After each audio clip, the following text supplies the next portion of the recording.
வாங்க இன்னைக்கு தமிழ்நாட்டு அரசியல்ல இருக்கிற ஒரு சிக்கலான புதிரை பத்தி பார்க்கலாம்.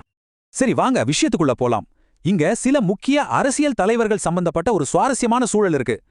களம் தயாராகிட்டு இருக்கு. 2026 மாநில தேர்தல். இது ரொம்பவே முக்கியமான ஒரு அரசியல் போட்டி. இங்க எதிர்க்கட்சிகளோட முக்கிய இலக்கே ஆளும் திமுகவுக்கு எதிரா ஒரு வலுவான கூட்டணியை அமைக்கிறது தான். முதல்ல பன்னீர்செல்வம் அதாவது ஓபிஎஸ் அதிமுகவுல மறுபடியும் சேர ஒரு முயற்சி பண்றாரு. ஆனா அதிமுக தலைவர் இபிஎஸோட பதில் ரொம்ப வேகமாவும் உறுதியாவும் வந்துச்சு. வாய்ப்பே இல்லைன்னு சொல்லிட்டாரு.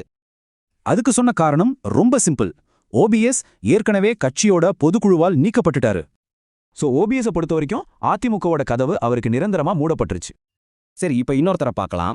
டிடிவி தினகரன். ஆனா இவரோட கதை கொஞ்சம் வேற மாதிரி இருக்கு.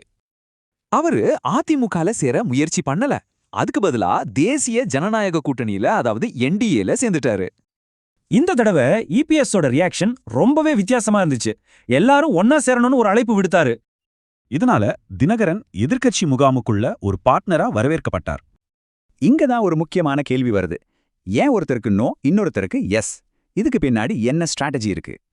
அவங்க போன பாதைய பாருங்க. ஓபிஎஸ் கட்சிக்குள்ள போக நினைச்சாரு, ஆனா தினகரன் கூட்டணிக்குள்ள போனாரு. ரிசல்ட்டும் வேற வேற. இதுல இருந்து இபிஎஸோட டபுள் கேம் ஸ்ட்ராட்டஜி நல்லாவே தெரியுது.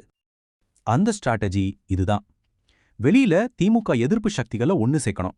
உள்ளுக்குள்ள அதிமுக மேல முழு கண்ட்ரோலை வச்சுக்கணும். அதாவது ஓபிஎஸ் பிகே சசிகலா மாதிரி சிலருக்கு கட்சிக்குள்ள ரீஎன்ட்ரி கிடையாதுன்னு தெளிவா சொல்லிட்டாரு. அப்போ இங்க நாம புரிஞ்சுக்க வேண்டிய முக்கியமான விஷயம் என்னன்னா, கூட்டணி வேற, கட்சி வேற. இந்த வியூகம் மூலமா எதிர்க்கட்சி வாக்குகளை ஒன்னு சேர்க்கலாம், அதே சமயம் கட்சிக்குள்ள தன் அதிகாரத்தையும் பாதுகாக்கலாம். சரி, அப்போ இப்போதைய நிலவரம் என்ன? யார் எங்க இருக்காங்கன்னு ஒரு சின்ன ரீகேப் பார்ப்போம். வியூகம் எல்லாம் சரிதான். ஆனா அந்த பேலன்சிங் ஆக்ட் 2026ல ஜெயிக்க உதவுமா? அதுதான் இப்போதைக்கு இருக்கிற கேள்வி.